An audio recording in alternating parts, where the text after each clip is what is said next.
Okay, so we're going to continue talking about sound, and this is specifically about harmonics. And I don't remember if I said this in the last video, but what sound is it creates a standing wave, like those guitar strings that we saw vibrating. That's called a standing wave. So it looks like a wave, even though it's actually moving back and forth the entire time. It's vibrating up and down. It looks like it's just a standing wave in the wave form. And each kind of standing wave, either in a string that's fixed on both ends, has a fundamental frequency. And the fundamental frequency is the lowest frequency of vibration of a standing wave. So these standing waves that are created, they have a fundamental frequency, and that would be the lowest frequency that they will vibrate at. So when we talk about guitar strings, they are usually pictured as a string fixed on each end. The N is for a node. So anywhere where it comes together like this is called a node. And this tall part, the A, is for antinode, where it has maximum displacement. So the antinode is maximum displacement, a node is zero displacement. And so each of these frequencies that occur on a string are multiples, integer multiples of the fundamental frequency. So it will vibrate at this frequency. If you double that frequency, it will have 2 antinodes where it's vibrating back and forth in this way. If you do 3 times that frequency, you'll end up with 3 antinodes, 4 times the frequency, 4 antinodes, etc. So each of these, this is to help you fill out your table. So the wave harmonics are integral multiples of the fundamental frequency. So we're looking at a string, fixed string, that's fixed on both ends, and this is your first wave. Now its wavelength, usually we say a wavelength would be a complete sine wave. So if you have a half wavelength in the length of your string, your wavelength is going to be 2L.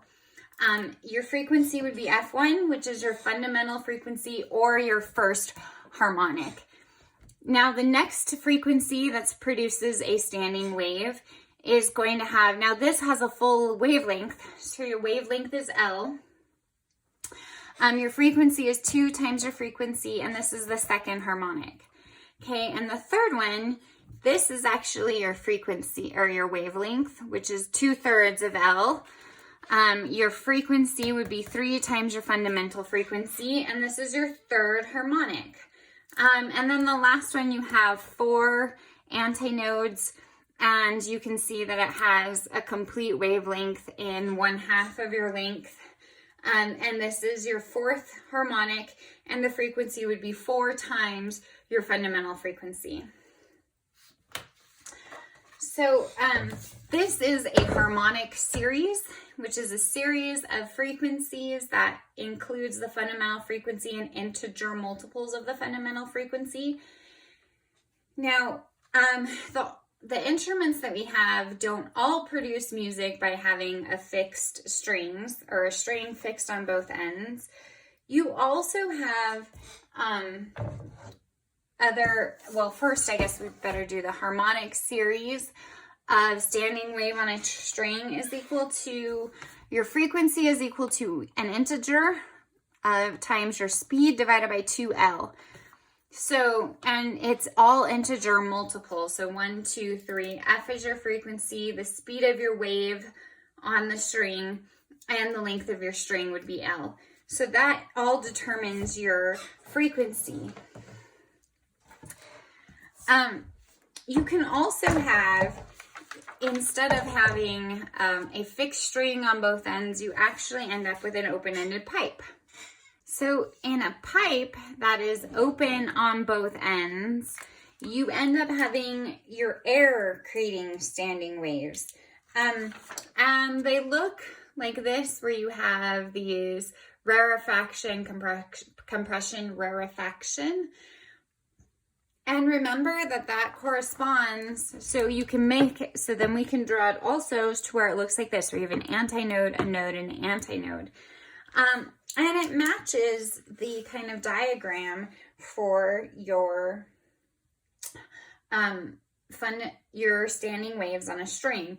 It's the same. The wavelengths are the same. And actually, the way to find the frequency of your harmonic series is the same. So it's your frequency is equal to an integer multiple multiplied the speed of the wave divided by 2 times your length of your pipe. Okay, and that's for all multiples, 1, 2, and 3, etc. Okay, so then when you have these standing waves in a pipe, these are displacements of your air molecules. Sometimes you'll see it drawn as pressure, so the air pressure would look like, it actually looks exactly like a standing wave on a string. They say this is the air pressure.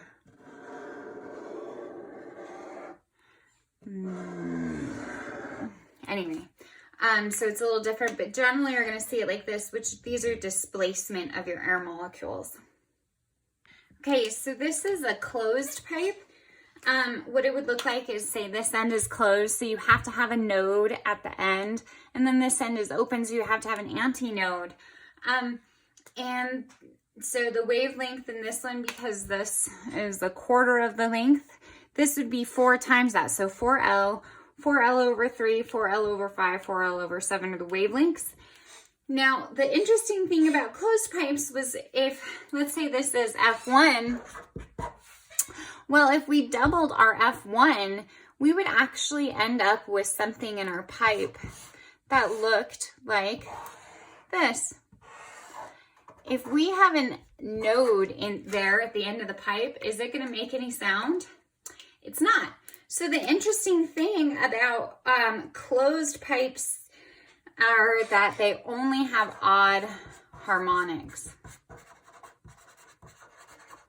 So when you look at the harmonic series of a closed pipe, of a pipe closed on one end, you have this, your frequency is equal to n times your integer times your speed divided by 4L. But your integer can only be 1, 3, 5. It can only be odd numbers. Okay, example number 3. What is the fundamental frequency of a 0.20 meter long organ pipe that is closed at one end when the speed of sound in the pipe is 352 meters per second? Okay, so we're looking for the fundamental frequency, so n equals 1. So F sub 1 is equal to 1 times 352 meters per second. The only thing that you need to be aware of this is to make sure you notice that this is closed at one end. So we need to make sure we have the appropriate equation. So our fundamental frequency is 440 hertz. Okay, you should be able to do the next few problems, and then we'll talk about kind of the why sound has specific qualities, because it's not just like one frequency that you're hearing all the time. Okay, so why when you play an instrument does it not sound like a tuning fork? So like you play a tuning fork at some note, and then you play an instrument, and it doesn't, I mean, you can tell it's the same note, but it doesn't sound the same. And that's because of timbre, is the musical quality of a tone resulting from the combination of harmonics present at different intensities. So when you look at these graphs, you can see that a tuning fork produces one fundamental frequency. And actually, if you strike that tuning fork really hard, it'll produce more than one. But in general, a tuning fork produces your fundamental frequency, and that's it. So if you look at a clarinet, it produces all these different frequencies that are all wrapped up in the same note, and same with an oboe. And that's what gives each instrument kind of its unique sound. The characteristic sound of an instrument is the spectrum of sound it presents, which is like its sound quality or timbre. Okay, even when they're playing the same note, they always sound a little different. And these harmonic waveforms, each of these things, like this would produce a sine wave that looked like this. But when you combine all these different harmonics, you still get a periodic wave, but it might look a little different from our original sine function, and even more so over here, maybe. Kind of that. I mean, it would still be periodic and it would still be repeating, but it's not our nice, simple sine function of our tuning fork. Which brings us to beats, which is the periodic variation in the amplitude of a wave. That is the superposition of two waves of slightly different frequencies.